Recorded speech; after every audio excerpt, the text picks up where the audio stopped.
Dating President Duterte bumisita sa Cebu. Mainit naman ang pagsalubong ng mga tao sa kanya. Kasama niya ang kanyang mga partido na tumatakbo pagka-senador. Panuurin natin ang actual na video. Bago ang lahat, please like and subscribe para sa iba pang update sa ating bansa.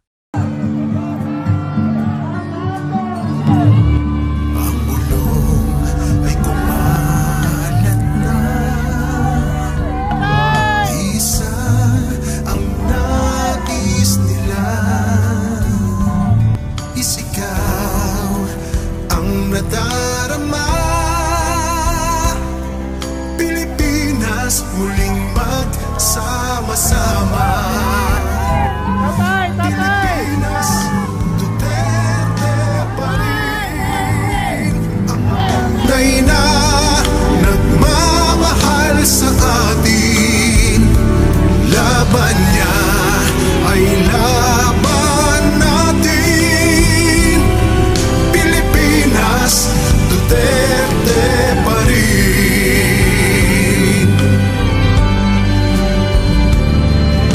Inang bayang minamahal,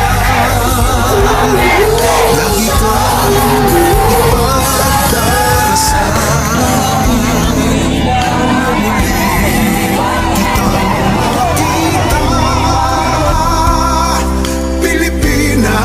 Bangon may pag-asa pa.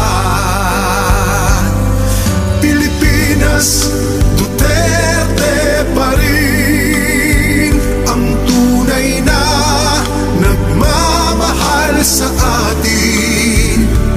Laban niya ay laban natin. Pilipinas, Duterte pa rin. Pilipinas, Duterte pa rin ang tunay na nagmamahal sa atin. Laban niya ay laban natin. Pilipinas, Duterte pa rin nagmamahal sa atin. Laban niya ay laban natin.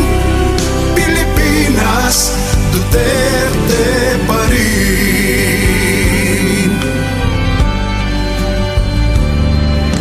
Inang bayang minamahal, lagi kang ipagdarasal na muli kitang makita. Pilipinas, bangon may pag-asa pa. Pilipinas, Duterte pa rin ang tunay na nagmamahal sa atin. Laban niya ay laban natin. Pilipinas, Duterte pa rin. Pilipinas, Duterte pa rin ang tunay na nagmamahal sa atin. Laban niya ay laban natin. Pilipinas, Duterte pa rin. Pilipinas, Duterte pa rin.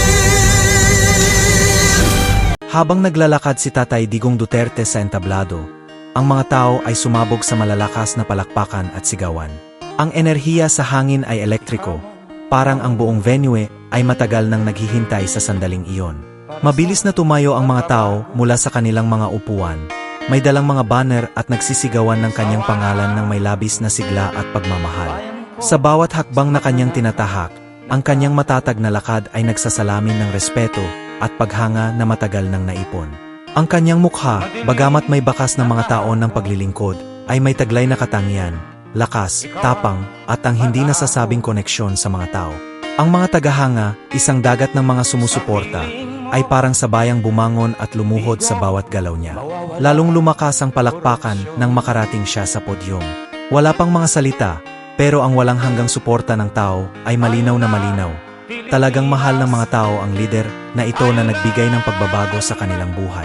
Ang kanyang pangalan ay naging simbolo ng pagbabago, ng pamahalaang naglalayong isulong ang kapakanan ng bawat Pilipino. Para sa kanila, hindi siya basta isang politiko. Siya ay isang tagapagtanggol, isang lider na may tapang na harapin ang mga mahihirap na isyu. At nang magsalita si Duterte, ang kanyang mga salita ay tumagos sa puso ng bawat isa, bitin ng pagmamahal at pagkakaisa ng kanyang mga tagahanga. Sa sandaling iyon, hindi lang isang politiko ang naglalakad sa entablado. Isang lider ito na nagbago ng takbo ng bansa at nakuha ang walang kapantay na suporta mula sa mga Pilipino, saan man sila nagmula.